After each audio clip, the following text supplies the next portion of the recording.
Widespread violence in the southern counties of the anthracite region was frequently front-page news after the Civil War.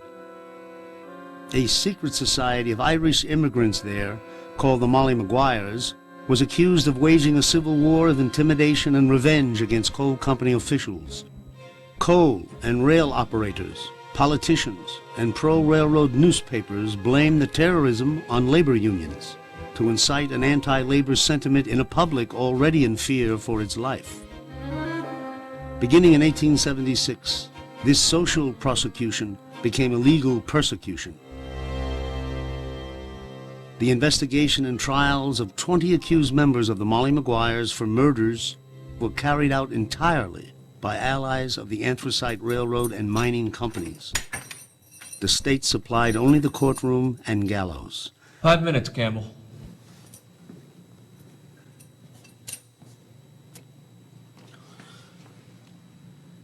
Alex, I've just seen your wife outside. She told me to make ready for a Irish wake, the likes of which Lansford has never seen. Lots of tobacco. And whiskey too, Father. Amen. Have one yourself? I think I might have to have one myself. Hagen can't hurt any worse than saying goodbye to me wife, Father. I'm already dead. God will have mercy on your soul. It's not mercy I'm needing, Father. It's justice. I know. Ambition threw Satan over the walls of heaven. Your accusers will face the same doom. The railroads and the coal barons can get rid of me and Kelly and Doyle and Donahue. They want to keep us down. But they can't hang the whole county. Sometimes I get the feeling the same thing would have happened if I stayed in Ireland. But then again, you would have never met your wife. Have you ever seen a miracle, Father? No, I never have. Let me show you one then. Okay, Campbell. Stand against the back wall while I open the cell.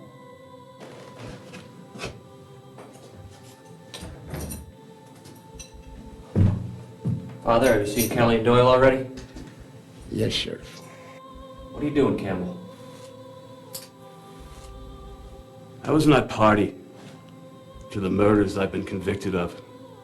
And so you too are murdered another innocent man.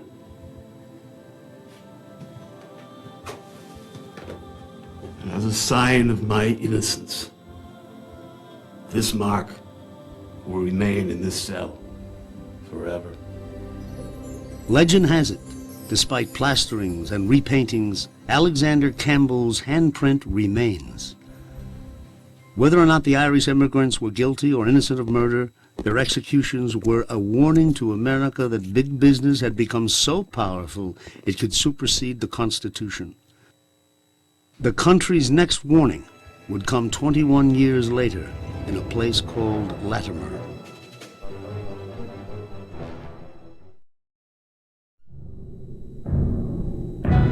Without anthracite coal, the Industrial Revolution would have been a time of much less heralded accomplishment. Between 1810 and 1910, anthracite became a necessity of commerce and a strategic resource, spawning an industrial empire that helped America become less reliant on Europe for key industrial goods like iron and steel. The anthracite era basically transformed America from primarily an agricultural nation dependent upon wood as its primary material into an industrialization dependent upon iron. Without the iron, we would not have been able to build the railroads. Without the railroads, we wouldn't have had the national transportation network, which was so important in the political unity of the United States. Anthracite was the key. As the anthracite industry matured, transporting hard coal became more profitable than mining it. Railroads began to buy up anthracite rights and buy out smaller mining concerns. Legislators were aware that they were giving monopolies to particular railroads, and that to allow them to own coal as well as to transport coal would give them a tremendous economic power that might be used to gouge consumers, take advantage of miners. Men who worship false gods may abandon their loyalty. When William McKinley was elected the Republican president in 1896, the politics of business treated the captains of industry as modern-day deities. Lincoln Steffens called Pierpont Morgan the boss of America. Fine with me, as long as I'm on his side. At least he's direct. Morgan said from the beginning there were two reasons for controlling the anthracite railroads. A good one, to streamline the industry. And the real ones. Keep out the union. I'd agree to a wage increase before I'd recognize a miners' union. President Mitchell is just a bituminous man who came into the anthracite mines to spread rancor among the immigrants. What is this? The courts have always ruled in our favor. It's the public sympathy we need so the White House and Congress can stay focused on the Philippines and China. Europe is replacing private ownership of the mines there with public and private confederations. That's as galling as William Jennings Bryan's rant about workers owning the means of production. My goodness, look at this. This is the world, according to J.P. Morgan. Yes. 35% of revenues from northeastern Pennsylvania is now shipped with anthracite. Nationally, we own 3 times as much railroad as Harriman and the Union Pacific. If we had to agree to a wage hike, we'd simply continue to leverage the independent operator out of the market and recoup the loss. He'll be in good company. Morgan is running the London Underground Railway now, too. Our capital provides these immigrants here with jobs and housing and credit. It isn't our fault if they can't all get along. Where would they be without us? They are to clothe themselves in sackcloth and call on God with all their might. Let every man abandon his wicked ways and his habitual violence. Mr. Morgan, we'll see you now, gentlemen. It was the book of Jonah he was reading from, a favorite of Pierpont's. I wonder if he thinks of himself as the prophet. Maybe we're the prophets, and Morgan's the great fish that swallows us. Sometimes I think I'd rather go down into the mines. In 1886, the first significant labor organization in the United States was formed, the American Federation of Labor.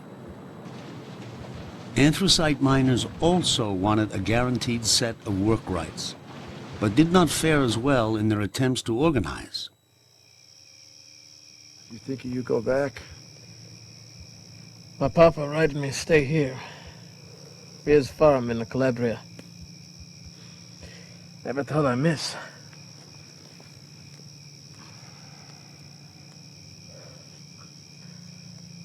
I don't think it'd be easy in America. But fair, yes. I don't care about the union. I just don't work. John Siney, he do what he can for the Irish.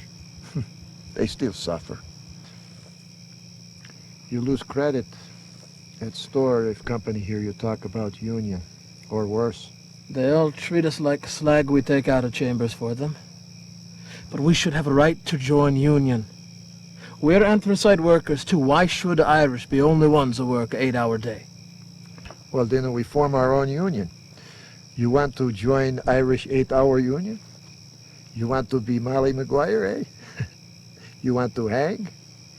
Then you don't have to worry about go back to Calabria, huh? Everyone act like they own a coal.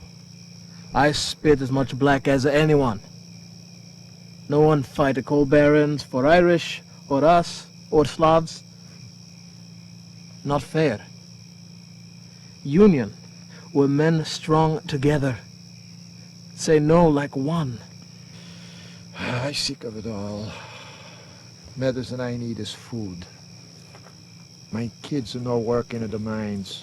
I go back first. Shh! Anthony, Giuseppe, Mama looks for you. Cossacks loose tonight. Call police. Papa, Cossacks! Language and ethnic divisions, the remoteness of anthracite towns, and ethnic bigotry all proved overwhelmingly difficult for labor organizers to overcome. As the miners' lead counsel, John Mitchell hired a young Clarence Darrow, despite Darrow's lack of knowledge of mining. It reflects on Mitchell's intelligence to select someone that famous as a lawyer who had a reputation for being an outstanding courtroom lawyer. The thinking being that even his presence in this setting, in this region, would overwhelm the opposition. What time of day was it when you were evicted? It was between 8 and 9 o'clock. A very damp morning. I said to the sheriff, "This is kind of sudden, ain't it?" And he said, "Yes, it is very sudden." And I said, "Well, we're in a terrible fix here. Both of the old people are sick. The old gentleman in particular, he's in bed." I said, "I would like if you could give us until tomorrow morning." The sheriff said he would see about it. And then, before I could get back into the house, he came up and he said, "You have to get out." In 5 minutes.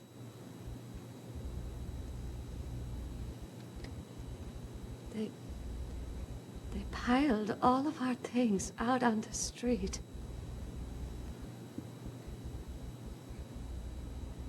Why were you evicted? It weren't explained. But I know that others who worked on the relief committee, they were kicked out too. We were only passing out food to the neediest.